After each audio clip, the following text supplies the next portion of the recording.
Hello dear students, नमस्कार। हमारे YouTube channel SCC online classes में आपका स्वागत है। और जैसा कि आप सभी को पता है कि हमारे चैनल पर अभी 12th क्लास की एनसीईआरटी फिजिक्स का सिलेबस कंटिन्यू चल रहा है, तो उसी की श्रृंखला को आगे बढ़ाते हुए बेटा आज पढ़ेंगे हम चैप्टर 5 चुंबकत्व एवं द्रव्य में अक्षीय स्थिति। इससे पहले हम चुंबकीय क्षेत्र की तीव्रता किसे कहते हैं और चुंबकीय बल रेखाओं और उनके गुण, इन सारे टॉपिक को कवर कर चुके हैं पिछली वीडियो में। तो यदि उस वीडियो का लिंक आपको इस वीडियो के डिस्क्रिप्शन में मिल जाएगा, या फिर हमारी 12th क्लास हमारे चैनल की प्लेलिस्ट एनसीईआरटी फिजिक्स क्लास 12 2023-24 में भी जाके उस वीडियो को आप देख सकते हैं। ठीक है, तो चलिए आज चलेंगे हम, और वो वीडियो काफी इंपॉर्टेंट है क्योंकि उसी का प्रयोग यहाँ होने वाला है। उस वीडियो को आप जरूर देखें। तो हम देखते हैं कि अक्षीय स्थिति क्या है। अब देखिए, अक्षीय स्थिति हमने चैप्टर 1 में ही पढ़ा था, चैप्टर 2 में भी पढ़ा था, अब जाके हम अक्षीय स्थिति चैप्टर 5 में भी पढ़ रहे हैं। हमने 3 जगह पढ़ी अक्षीय स्थिति, और बिल्कुल सेम वैसे ही प्रोसेस है, थोड़ा कुछ बदलता है, बाकी जो कहते हैं ये हमारी चुंबक के लिए अक्षीय स्थिति है। तो अक्षीय स्थिति कहते किसे, पहले हम डेफिनेशन देखेंगे कि जब कोई बिंदु जिस पर हमें चुंबकीय क्षेत्र की तीव्रता ज्ञात करनी होती है, मतलब एक ऐसा बिंदु जिस पर आपको चुंबकीय क्षेत्र की तीव्रता ज्ञात करनी है, वह बढ़ाए गए द्विध्रुव अक्ष पर स्थित होता है। बढ़ाए गए चुंबकीय अक्ष पर, सॉरी वो विद्युत का याद आ जाता, बढ़ाए गए चुंबकीय अक्ष पर स्थित होता है, तो उसे चुंबक के सापेक्ष अक्षीय स्थिति में कहा जाता है। अब देखो, आपके पास ये NS एक दंड चुंबक है, ये हमारा क्या है, NS एक दंड चुंबक है, इसके ध्रुव प्राबल्य है। ठीक है, और इस चुंबकीय अक्ष को हमने क्या कर दिया, थोड़ा आगे बढ़ा दिया। चुंबकीय अक्ष जो है हमारा, इस अक्ष को क्या कर दिया, हमने थोड़ा आगे बढ़ा दिया, और उसी अक्ष पर हमने क्या ले लिया, एक बिंदु P ले लिया, और इस बिंदु P पर क्या कर रहे हैं हम, चुंबकीय क्षेत्र की तीव्रता B बराबर ज्ञात कर रहे हैं। तो हमने क्या आपको बोला कि जब कोई बिंदु जिस पर हमें चुंबकीय क्षेत्र की तीव्रता चुंबकीय क्षेत्र की तीव्रता ज्ञात करनी होती है, बढ़ाए गए चुंबकीय अक्ष पर स्थित होता है, तो चुंबकीय अक्ष आपका ये है, और हमने इसको आगे बढ़ा दिया, तो बढ़ाए गए चुंबकीय अक्ष पर क्या है, ये स्थित होता है। तो इसे किसे, उसे उस बिंदु को चुंबक के सापेक्ष क्या कहते हैं, अक्षीय स्थिति में कहा जाता है। यानी इस चुंबक के सापेक्ष इस बिंदु को अक्षीय स्थिति में कहा जाता है। इस प्रकार से आप अक्षीय स्थिति की परिभाषा लिख सकते हो। अब बात करें हम व्यंजक की, कि इसका हमें व्यंजक कैसे निकालना है। तो व्यंजक के लिए पहले आप चित्र को समझिए कि मान लो कि तुम्हारे पास NS क्या है, एक दंड चुंबक है। NS क्या है, तुम्हारे पास एक दंड चुंबक है, जिसकी प्रभावी लंबाई क्या है, 12 है। जिसकी प्रभावी लंबाई कितनी, 12, देखिएगा ऊपर, ये देख रही ना, जिसकी प्रभावी लंबाई कितनी है, 12 है, और इसका मध्य बिंदु हमने O ले लिया। तो यहाँ पे ये बांटा गया है कि O से लेके यहाँ तक की दूरी L है, और O से लेके N तक की दूरी कितनी है, L है। ठीक है, यानी आधी उधर आधी इधर, L और L कितनी होगी, टोटल लंबाई 12। यानी प्रभावी लंबाई किसे कहते हैं, किसी चुंबक के दोनों ध्रुवों के बीच की दूरी क्या कहलाती है, उसकी प्रभावी लंबाई कहलाती है। ठीक है, तो प्रभावी लंबाई हमने कितनी ले ली, 12 ले ली। इसके मध्य बिंदु O से, मध्य बिंदु O कहाँ है, ये है, इसके मध्य बिंदु O से R दूरी पर स्थित कोई बिंदु P है। इसके मध्य बिंदु O से R दूरी पर एक बिंदु है जो P है, जिस पर हमें क्या करना है, चुंबकीय क्षेत्र की तीव्रता ज्ञात करनी है। इस बिंदु पर हमें चुंबकीय क्षेत्र की तीव्रता ज्ञात करनी है, ध्यान रखना है आपको। ये बिंदु P है, यहां से दूरी है जी, कहां तक, बिंदु O तक, इतनी, वो थोड़ी ज्यादा बन गई थी, इतनी है जी। ठीक है, तो बताइए आप इसको याद रखोगे ना। तो इस प्रकार से जो हमने चित्र के बारे में बताया है उसको आपको लिख देना है। फिर क्या करेंगे हम, तब क्या करेंगे, पहले N ध्रुव के कारण बिंदु P पर क्या निकालेंगे, चुंबकीय क्षेत्र की तीव्रता निकालेंगे। किसके कारण निकालेंगे, एन ध्रुव के कारण। तो बताइए एन ध्रुव के कारण बिंदु P पर चुंबकीय क्षेत्र की तीव्रता निकालनी है। तो आपने पढ़ा होगा अभी इससे जस्ट पिछले वीडियो में हमने एक सूत्र बताया था आपको कि चुंबकीय क्षेत्र की तीव्रता किसे कहते हैं, इसका व्यंजक। तो व्यंजक बताया था, क्या निकाला था, B बराबर निकाला था हमने, B बराबर निकाला था μ0 upon 4 pi into m upon कितना निकाला था, r स्क्वायर। यही निकाला था कि नहीं पिछले वीडियो में हमने, इसलिए तो कहा कि उस वीडियो को आप जरूर देखें, बहुत ज्यादा जरूर। लेकिन यहाँ पे हमारी एक n के कारण निकलेगी और एक निकलेगी s के कारण निकलेगी। तो कितनी तीव्रताएं होंगी, 2। इसलिए हम एक को B1 नाम देंगे, एक को क्या देंगे, B2 देंगे। तो B के कारण क्या हो जाएगी हमारी, B1 हो जाएगी, होगी कि नहीं। ध्रुव प्राबल्य आपका m रहेगा और जो दूरी r है तो वो दूरी क्या करेंगे हम, n से लेके कहां तक लेंगे, P तक। n से लेके कहां तक लेंगे बेटा, P तक। तो क्या बन जाएगी, दूरी का स्क्वायर है, दूरी के स्थान पर हम np का स्क्वायर लिख सकते हैं। दूरी के स्थान पर क्या लिख सकते हैं हम, np का स्क्वायर। तो ये हो जाएगा हमारा np का स्क्वायर। क्लियर है। अब आपको np का मान निकालना कि np का मान होता क्या है। तो देखिएगा यहाँ हम ब्रैकेट में साइड में निकाल रहे, ठीक है, यहाँ हम निकाल देते हैं np का मान। देखो np कहाँ है, n से लेके p तक इतनी दूरी चाहिए हमें np। अब हमें आप ये बताइए कि o से लेके p तक की दूरी, o से लेके p तक की दूरी कितनी है, r। o से लेके p तक की दूरी कितनी है, r, और o से लेके n तक की दूरी कितनी है, l। तो बताइए अगर इतनी n से लेके p तक की निकालना है तो टोटल में से इतनी माइनस करनी पड़ेगी कि नहीं। यानी टोटल r है और r में से आपको कितनी घटानी पड़ेगी, l घटानी पड़ेगी। समझ में आ रही सबको कि नहीं, r में से कितनी घटानी पड़ेगी बेटा, l घटानी पड़ेगी। तो यहाँ हम लिख सकते हैं, क्या लिख सकते हैं कि चूंकि np बराबर क्या आएगा बेटा, OP और माइनस ON।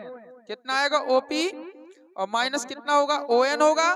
तो np इक्वल, तो OP का मान कितना है, देखो जरा, r है और ON का मान कितना है, l है।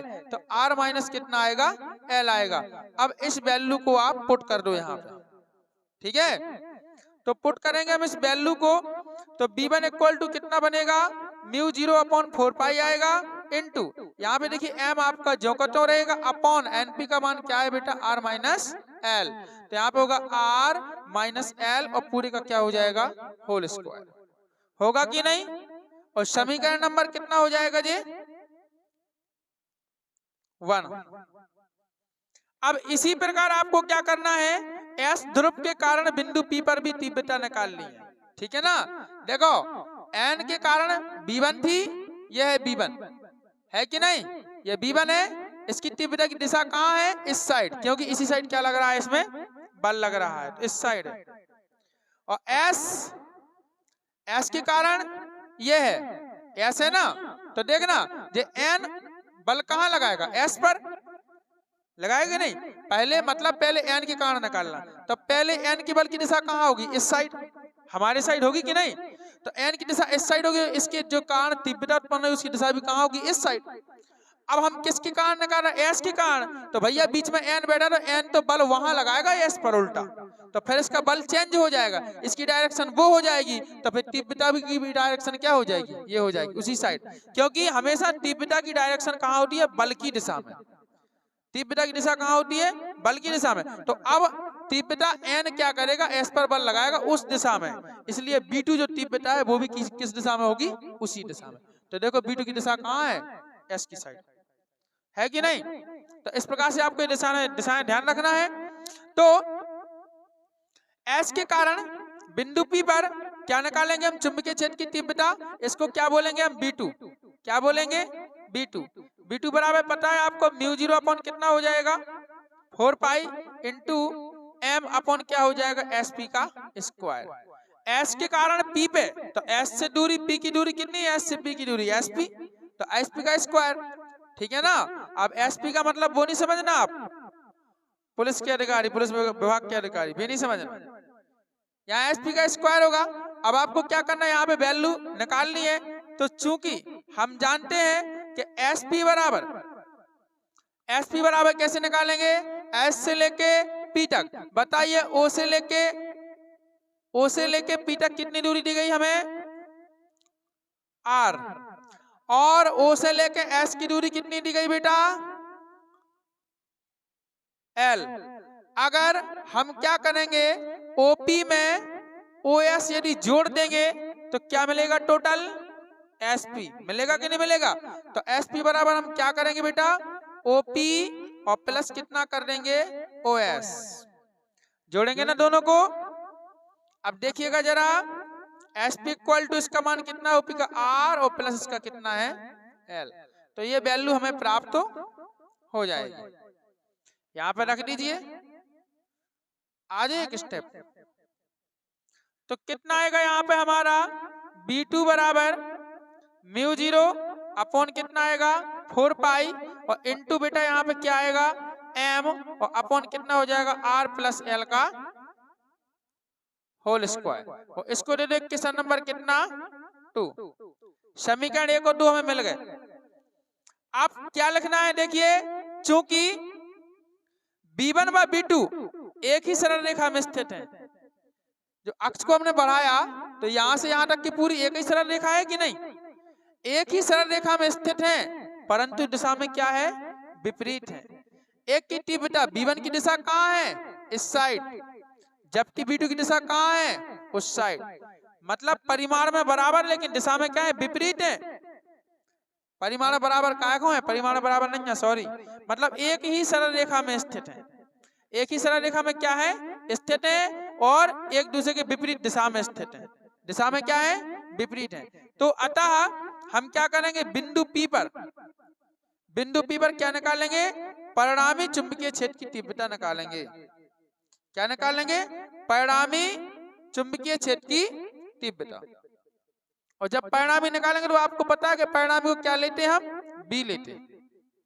तो यहां से ले रहे हैं हम परिणामी को B लेंगे, तो B बराबर कितना हो जाएगा, B1 माइनस B2 होगा कि नहीं।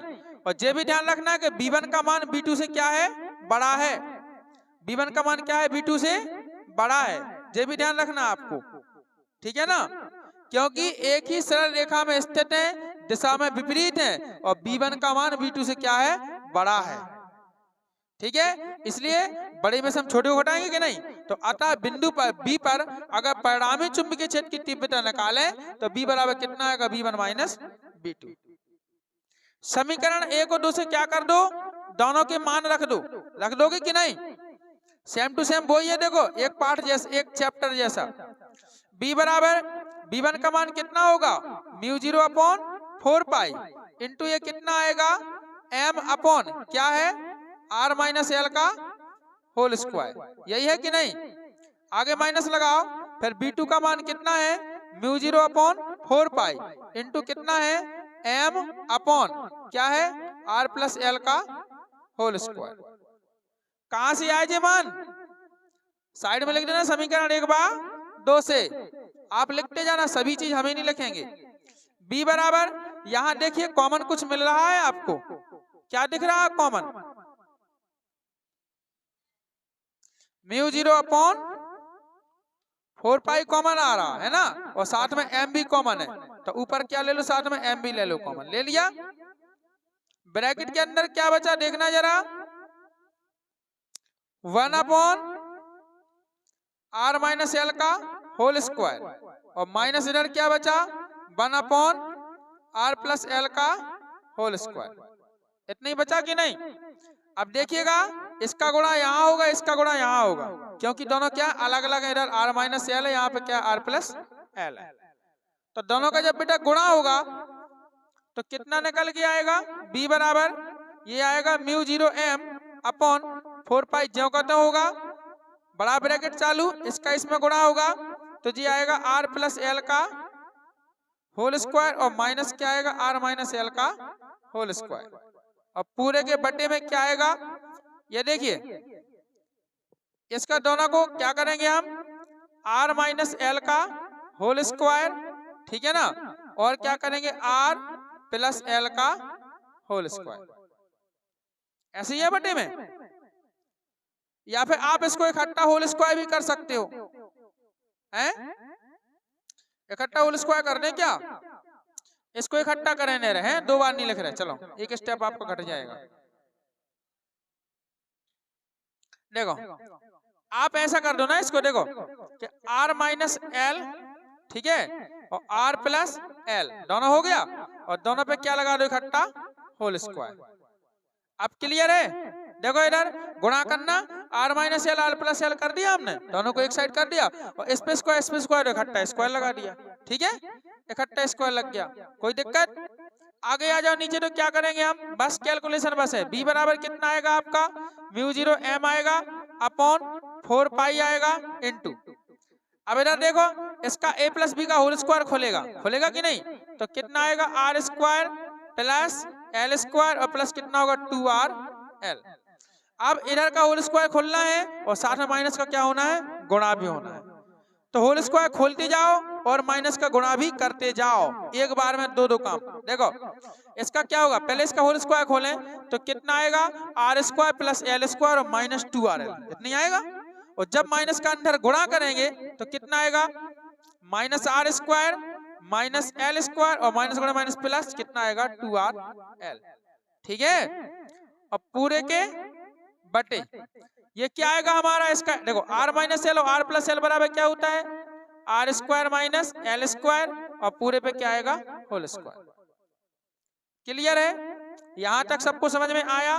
देखिए r square L square plus का है तो r स्क्वायर एल स्क्वायर का है माइनस का, सब कैंसिल हो गया, आगे कहां कर दें,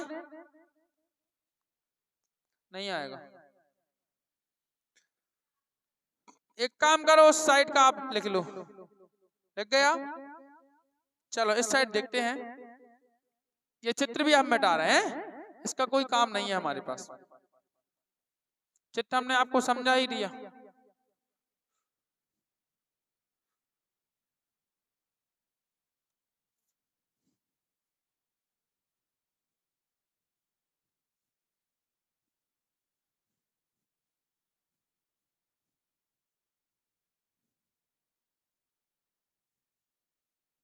चलिए कट गया, बचा क्या है, b बराबर बचा आपके पास म्यू 0 m अपॉन कितना बचा 4 पाई इनटू, उधर देखिएगा, इधर आइए, ये सब कट गया, 2rl और 2rl कितना बचा 4rl, जुड़ेगा ना, तो कितना आएगा 4rl अपॉन क्या बचा बेटा, r square minus L square का होल स्क्वायर, इतना ही बचा। आगे देखिएगा, इसको थोड़ा हमें क्या करना है, एक्सचेंज करना है, म्यू 0 अपॉन 4 पाई जो कहते हैं लिखो इनटू, इस m को यहाँ लाइए अब, ठीक है ना, इस m को यहाँ लाएंगे तो m यहाँ लिखेंगे इनटू 4rl में से क्या करेंगे हम 2l निकालेंगे, 4rl में से कितना निकालेंगे 2l, तो अब क्या बचेगा इनटू 2r बचेगा कि नहीं बचेगा, आप गुणा करके देख लो, 2 दूनी 4rl हो जाएगा कि नहीं, ठीक है, तो हमने m इंटू 2l अलग कर दिया, 2r अलग कर दिया, और बटे बटे कितना करेंगे r square minus L square और पूरे का क्या आएगा होल स्क्वायर, ठीक है। अब देखो b बराबर म्यू 0 अपॉन 4 पाई जो खत्म आएगा इनटू, अब देखो m इंटू 2l यानी ध्रुव प्राबल्य गुणे दोनों ध्रुव प्राबल्यों के बीच की दूरी या प्रभावी लंबाई को हम क्या बोलते हैं, चुंबकीय द्विध्रुव आघूर्ण बोलते हैं, क्या बोलते हैं, चुंबकीय द्विध्रुव आघूर्ण बोलते हैं। हमने कल के वीडियो में बताया था, कल के लेक्चर में स्टार्टिंग पहले लेक्चर में बताया था, और इसे हम कैपिटल M से प्रदर्शित करते हैं। तो इतने का मान क्या होगा बेटा, कैपिटल M होगा, ठीक है ना, तो इसका आएगा कैपिटल M और इनटू कितना हो जाएगा 2r होगा, बटे कितना आएगा r square minus L square और पूरे पे क्या आएगा होल स्क्वायर। सही चल रहा है कि नहीं, ठीक है।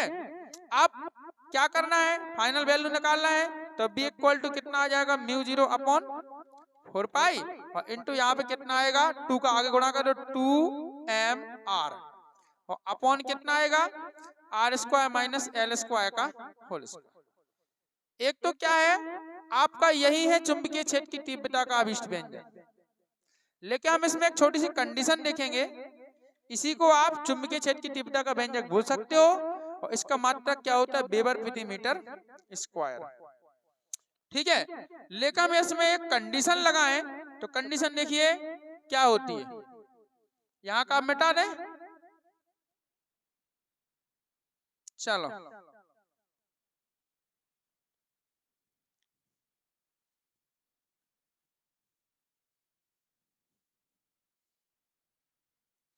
इसमें हम एक कंडीशन देखें, CO एंड कंडीशन फर्स्ट एक ही लगना है। यदि L इज लेस देन कैसे R से, यानी L का मान R से बहुत कम हो ना के बराबर, और वास्तव में होगा ही, क्योंकि बिंदु O से P की दूरी देख लो आप, ठीक है ना, और बिंदु O से N की या S की दूरी देख लो, है कि नहीं। तो अगर क्या बोल रहे हैं, यदि बोलता है कि यदि L is less than R से, यानी L का मान बहुत कम हो R से, तो भैया इस कंडीशन में हम L को क्या कर देंगे, छोड़ देंगे। L को क्या कर देंगे, हम छोड़ देंगे। तो L स्क्वायर को जब छोड़ेंगे तो B इक्वल टू कितना मिलेगा हमें, म्यू 0/4 पाई इंटू कितना होगा 2mr अपॉन, इधर देखिएगा L स्क्वायर को छोड़ा, R स्क्वायर बचा, R स्क्वायर का होल स्क्वायर, 2 का 2 में गुणा होगा 2 दूनी R घात कितनी मिलेगी आपको 4। वो आपको पता है कि एक R से एक R क्या होगी, कैंसिल हो जाएगी। तो B इक्वल टू कितना मिलेगा आपको, mu 0/4 pi into 2m upon R Q, ठीक है ना। और यही क्या है बेटा, अक्षीय स्थिति में चुंबकीय क्षेत्र की तीव्रता का अभिष्ट व्यंजक है। इसको आप इक्वेशन नंबर B भी लिख सकते। बताइए कुछ कठिन है, सेम प्रोसेस 1 चैप्टर में थी, सेम प्रोसेस 2 चैप्टर में थी, और सेम प्रोसेस 5 चैप्टर में। अक्षीय स्थिति वही के वही है। क्या आपको समझ में आया, कहीं पे किसी को कोई डाउट नहीं है ना।